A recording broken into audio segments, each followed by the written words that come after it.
बिस्मिल्लाहिर्रहमानिर्रहीम अस्सलाम वालेकुम रहमतुल्लाह। Army chief general Asim Munir का जो पाकिस्तान एयरफोर्स की पासिंग आउट परेड है, वहाँ पर जो खिताब है वो इस वक्त पूरे पाकिस्तान में ज़ेर बहस बना हुआ है। उसके ऊपर बात हो रही है, उसके ऊपर बहस हो रही है, उसके ऊपर हर तरफ से डिस्कशन की जा रही है कि आखिरकार जो जनरल आसिम मुनीर की जानिब से ये जो खिताब किया गया, इस खिताब की क्या अहमियत है और इस किताब के अंदर आर्मी चीफ़ की जानिब से किस किस्म का पैगाम आवाम के लिए और इमरान ख़ान के लिए सबसे बढ़कर जो ये हुकूमत वक्त है, यानी कि जो शहबाज शरीफ की गवर्नमेंट है, उसके लिए इसके अंदर क्या पैगाम दिया गया है।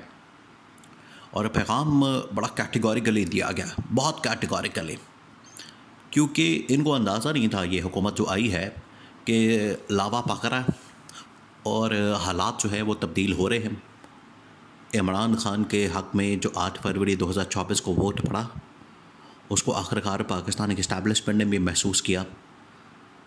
ये हुकूमत के अंदर तो आ गए, हुकूमत इनको मिल तो गई, लेकिन ये अवाम के मैंडेट से महरूम हुकूमत ज़्यादा देर नहीं चल सकती। अब ये इंतहाई अहम मामला है, इसको आपने समझना है। देखिए, जो आज से 2 दिन पहले army chief general Asim Munir की जानिब से पाकिस्तान एयरफोर्स की पासिंग आउट परेड से जो ख़िताब किया गया, उसको बाकायदा तौर पर ISPR की जानिब से जारी किया गया। पहले आप इस बात को समझ लें कि जो ISPR की जानिब से ये जो ख़िताब जारी किया गया है, ये army chief general Asim Munir का पहला ख़िताब है। इससे पहले कभी भी ऐसा नहीं हुआ। जब से उन्होंने ओहदा संभाला, जब से उन्होंने चार्ज संभाला है, और चार्ज संभाले हुए उन्हें तकरीबन अब कोई 1.5 साल हो चुका है, उसमें जो 9 महीने हैं, 9-10 महीने उसमें इमरान ख़ान ने जेल के अंदर गुजारे हैं। इमरान ख़ान पाबंद सलासल रहा है, इमरान ख़ान ज़िंदान में रहा है। अब army chief general Asim Munir की जानिब से ये जो खिताब किया गया है, इसको पहली मरतबा ना सिर्फ रिलीज़ किया गया है, इसको पहली मरतबा ऑन एयर किया गया है, और पहली मरतबा जो उसके अंदर पैगाम है वो इस हुकूमत को पहुँचाया गया है।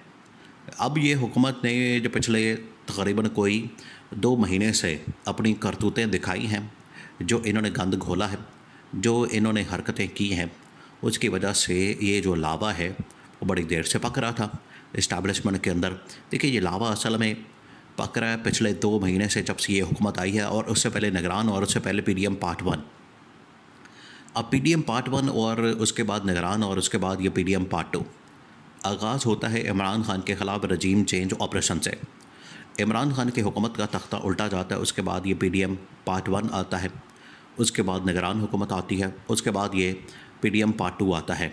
ये जो पूरा अरसा है तकरीबन कोई 2.5-3 साल का, अगर आप इसको देखें गौर से, तो इसमें आपको नज़र आएगा कि इस हुकूमत ने आके मुल्क की तबाही और बर्बादी की है, मुल्क का बड़ा खर्च किया है, मुल्क के अंदर इन्होंने महंगाई, बेरोज़गारी की है, मुल्क को इन्होंने इस स्टेज पर पहुंचा दिया है कि जहां हमें IMF से भीख मांगनी पड़ी है, हमें सऊदी अरब से भीख मांगनी पड़ी है, हमें अमेरिका से भीख मांगनी पड़ी है।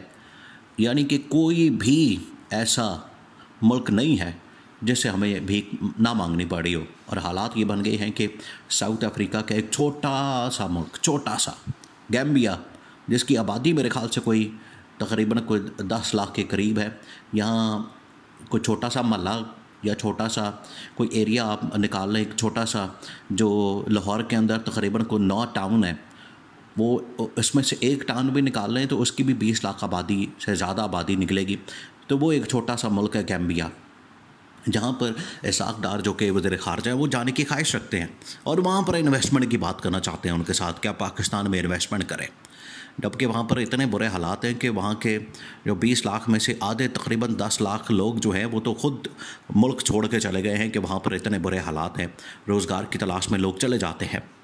और ये वज़ीर ख़ारजा का विज़न है जो पाकिस्तान के ऊपर इस वक्त मुसल्लत है इसाक डार की शक्ल में, जिनको डिप्टी वज़ीर आज़म भी बनाया गया। हालात इनके ये हैं, गैम्बिया का दौरा करना है। तो इनकी बताने का मकसद ये है कि इनकी जो विज़न है, इनकी जो तबाही और बर्बादी है, उसका जो बाइस है वो नज़र आ रहा है, उसका सबब जो है वो नज़र आ रहा है, उसके जो असबाब हैं वो नज़र आ रहे हैं। ऐसे ही देखिए, अगर आपने मुल्क को तरक्की और खुशहाली की जानिब लेकर जाना है, जो कि इमरान खान का विज़न था, इमरान खान पाकिस्तान को तरक्की और खुशहाली की जानिब गामज़न कर चुका था, इमरान खान उस तरफ लेकर जा रहा था। अगर आपने एक चलते हुए मुल्क को, तरक्की करते हुए मुल्क को डी-ट्रैक करना है, उसको तबाही और बर्बादी के ऊपर डालना है, तो शरीफ ख़ानदान और ज़रदारी ख़ानदान की खदमात जो है वो हाज़िर हैं। ये अच्छे भले चलते हुए तरक्की याफ्ता, तरक्की करते हुए मुल्क को तबाही और बर्बादी के ऊपर लाकर खड़ा कर देंगे। अगर आपने किसी मुल्क के अंदर तबाही और बर्बादी फैलानी है, तो वहाँ पर इन दोनों को आप हुकूमत दे दें। वो मुल्क जो है वो ज़्यादा से ज़्यादा 2-3 साल निकालेगा, उसके बाद वो मुल्क जो है पूरा का पूरा बैठ जाएगा।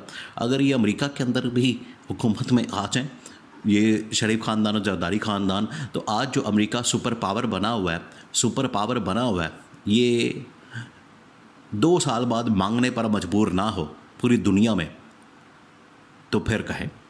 क्योंकि ये इतने नाअहल लोग हैं, इतने निकम्मे लोग हैं, इस लिहाज से कि मुल्क चलाना इनके लिए बड़ा मुश्किल है। लेकिन जहाँ तक अपनी ज़ात और अपनी जायदादें बढ़ाने की बात है, अपनी जायदादें प्रॉपर्टियाँ बनाने की बात है, तो ये उसमें बड़े तेज़ हैं। अमेरिका को ये लूट के खा जाएंगे, लेकिन अमेरिका की तरक्की और खुशहाली जो है वो ज़ीरो पर आ जाएगी। तो आज जनरल आसिम मुनीर ने ये जो खिताब किया है, ये इसमें लावा फट पड़ा है। ये उन्होंने इज़हार किया है कि पाकिस्तान एक चलते फलते फूलते पाकिस्तान को आपने तबाही और बर्बादी के दहाने पर लाकर खड़ा कर दिया, और उसकी तबाही और बर्बादी की ज़िम्मेदारी इस हुकूमत के ऊपर डाली है। फिर उन्होंने कहा कि हमें जो आइनी हदूद की बातें करते हैं, हमें बताते हैं कि हमारी आइनी हदूद क्या है, और ख़ुद इनको अंदाज़ा नहीं है कि इनकी आइनी हदूद क्या है। ये इमरान खान इनको कहता था कि आप इनके ऊपर भरोसा ना करें, इनके ऊपर एतमाद ना करें, इनके ऊपर ट्रस्ट ना करें, ये कभी भी आपको डस लेंगे। और यही वो आस्तीन के सांप है जो इमरान खान कहता था, ये शरीफ ख़ानदान, ज़रदारी ख़ानदान, यही वो आस्तीन के सांप है जो किसी वक्त भी डस सकते हैं, डंग मार सकते हैं। अगर आप इनको दूध पिलाएंगे तो ये आपको किसी वक्त भी डंग मारेंगे, और उन्होंने आज मारना शुरू कर दिया।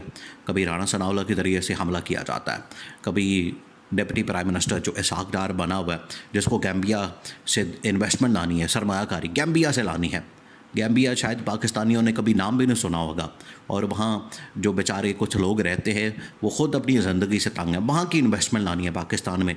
तो इसहाक डार जो चढ़ाई करता है इस्टेब्लिशमेंट के ऊपर, इस्टेब्लिशमेंट ने उसका जवाब तो देना है, इस्टेब्लिशमेंट ने उसका जवाब दिया है।